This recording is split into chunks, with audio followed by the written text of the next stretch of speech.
VikesNow, I am Dustin Baker. We are kicking it late on a Sunday night, probably Monday by the time you're watching it.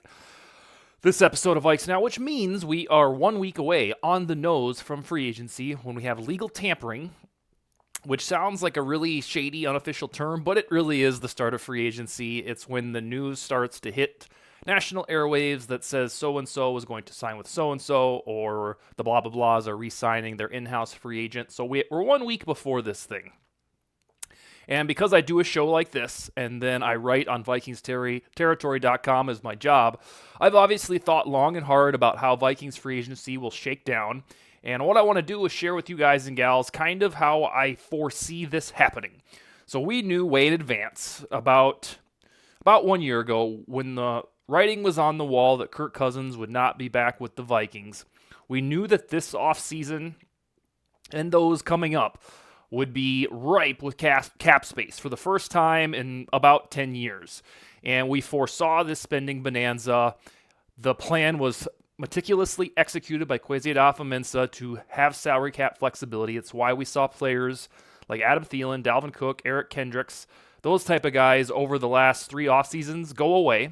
Large contracts, old guys. And now, with dead money off the books from Danielle Hunter and Kirk Cousins, those were the big culprits last year, the Vikings suddenly have $63 million to spend in cap space, which I still believe ranks 7th most in the NFL. And like other NFL teams, the Vikings could rather easily wiggle some money around, restructure some deals, and get that thing up to 85, 90 million whenever they see fit. But here is the deal, and I've said this here and there throughout this 7-week build-up to free agency since the Vikings lost to the Rams. They have 25 in-house free agents to think about re-signing. It's about the same number as last year. And last year, the Vikings re-signed 8 guys, or 9 if you count Cam Akers being traded for later on. So we'll probably see something similar, about 30% of these dudes coming back. For example, I think like Shaq Griffin will be a guy that they go to re-sign for cheap because he is a perfect spot starter if you need him, who won't be expensive. He was dependable last year. And he's the type of guy that I think will be back. I do think Aaron Jones will be back. Not 100% sure, because I think what that one boils down to is whether or not Jones wants to try to get a bigger payday on the open market from the Broncos, the Steelers, the Raiders, or if he's content with whatever the final number is for the Vikings, who are like, hey, 1 year, $6 million, 2 years, $12 million, something like that, take it or leave it. And then obviously I've been saying for 2 months now, that I don't think Sam Darnold will be back. It just doesn't make sense to me whatsoever that we would end the Kirk Cousins era when we employed a really good at times, but not great elite quarterback for mega bucks. Get rid of him and then jump back into bed with Sam Darnold, who is, checks notes, pretty good, but not elite. I haven't believed anything ever that says Darnold's going to be back with the Vikings, and the playoff collapse just, sharpened the case for it. So here is what I think is going to happen in free agency. This $63 million will evaporate really fast if the Vikings sign, half of their existing in-house free agents, which I have up now on the offseason murder board, finally updated. And I don't think that the Vikings will be in the market for big, ginormous, best at their position guys. I was almost glad that Trey Smith got franchise tagged, because I did not think Kwesi Adofo-Mensah would spend $22 million per season on a guard. And when he went off the board, I was like, okay, good, we can stop talking about it. Kwesi has never really spent a fortune on a single player at the top of his position. He prefers the value deals. Now, he's never had this money, and I'm more than welcome to be proven wrong. But the way that after meticulously thinking about this, the way that I think this Vikings free agency is going to be is that they're going to get a lot of solid players, but they're going to be in that value range that Kwesi Adofo-Mensah loves, and they're not necessarily going to be the Milton Williams and Drew Dahlman and DJ Reed.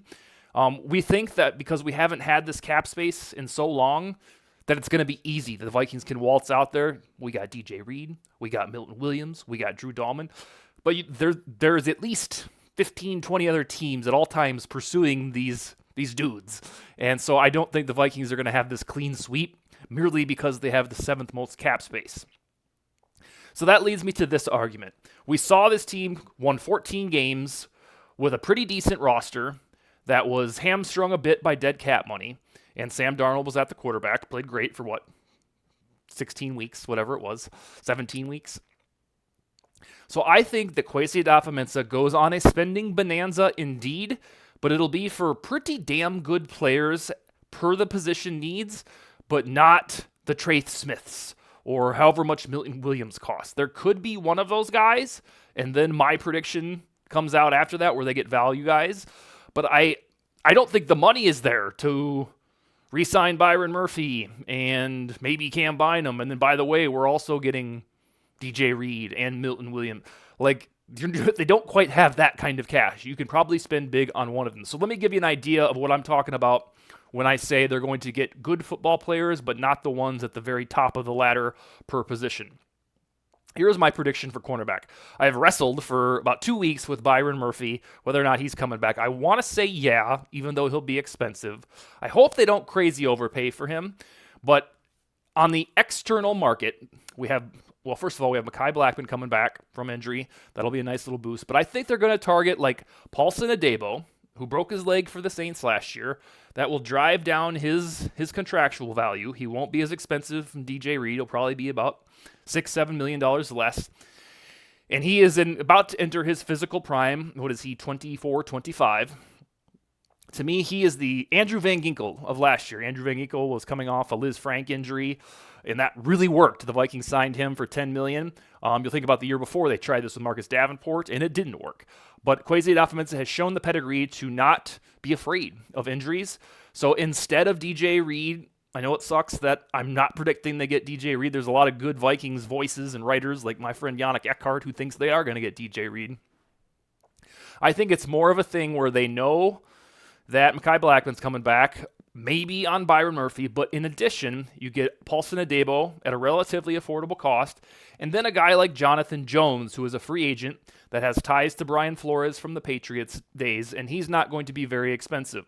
So you're almost getting two for the price of less than DJ Reed, plus you have maybe Byron Murphy coming back and Mekhi Blackman. So put me down for the cornerback thinking. The top offseason need, in my estimation, is cornerback for Paulson Adebo and Jonathan Jones.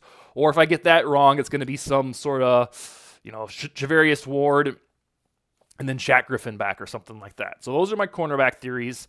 I do think the biggest splash on defense, Cameron Bynum is the guy that I really hope they don't overpay and give him, whatever, $17, $18 million per season just because he's a sweet locker room guy. He is.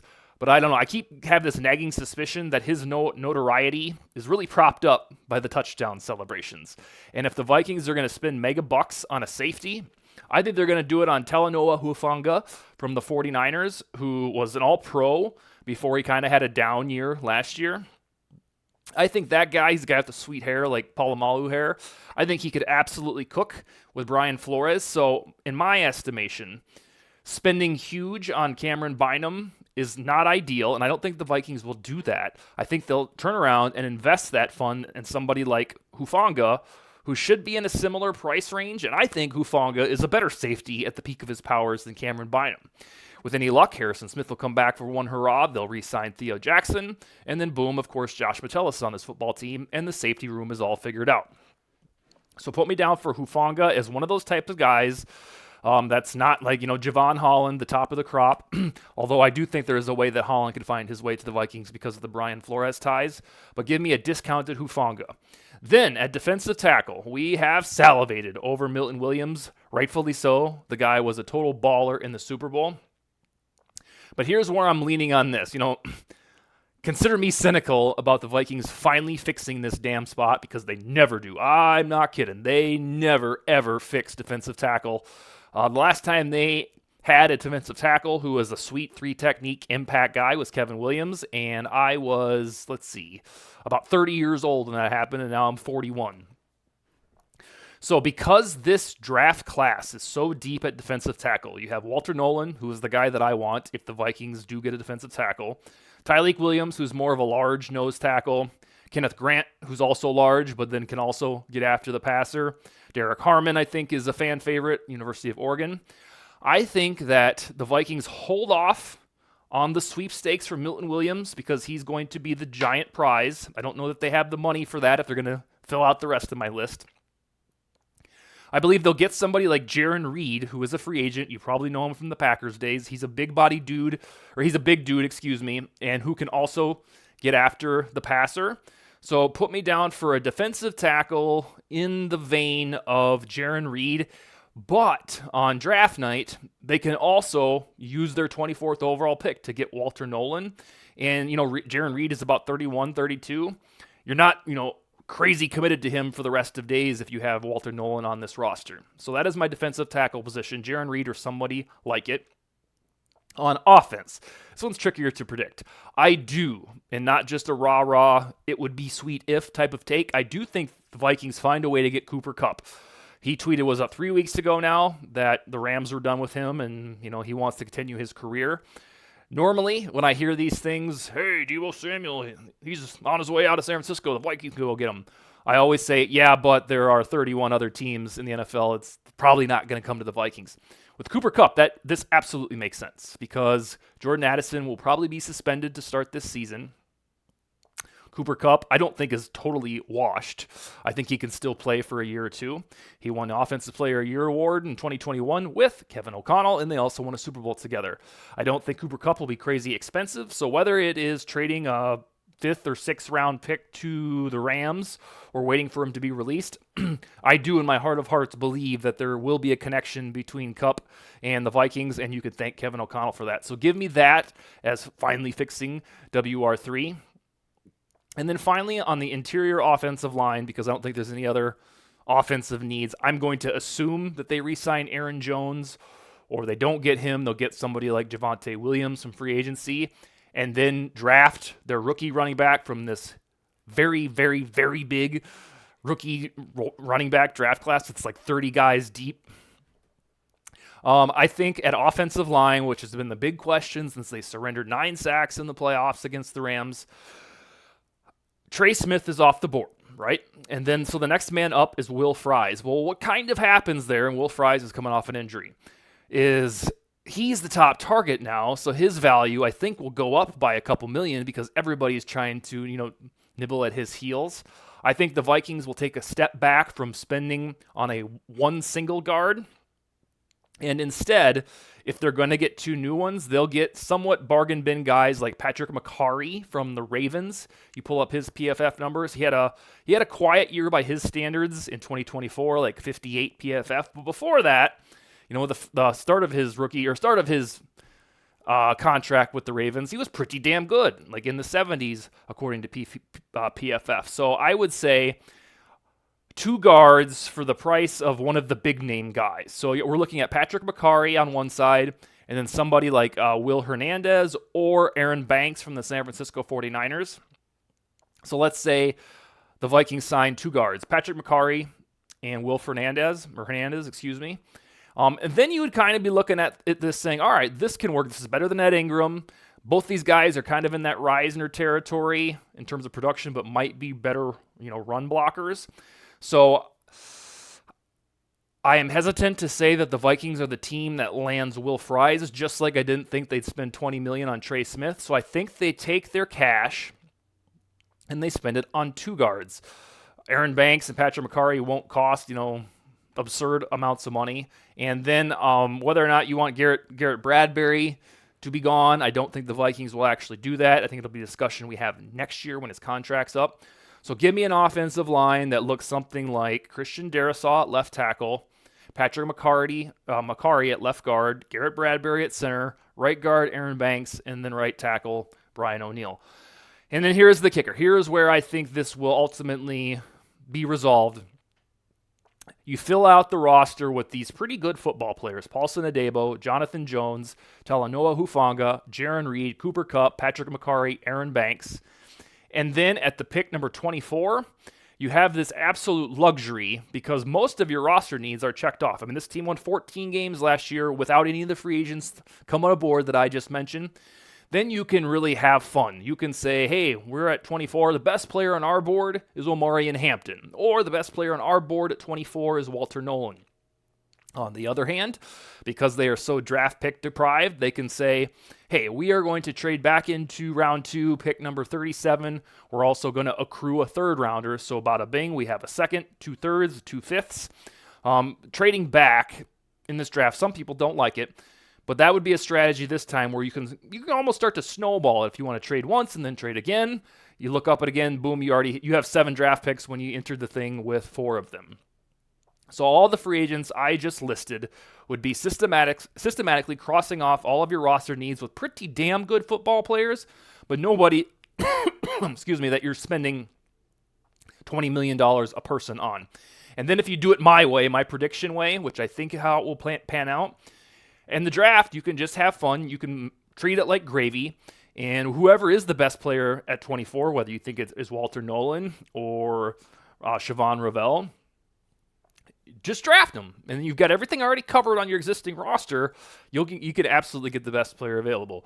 So those are my predictions. There will be a spending flurry, but I just don't know if it's going to be all of the top guys at their positions. That's all I got. I'll be back later this week.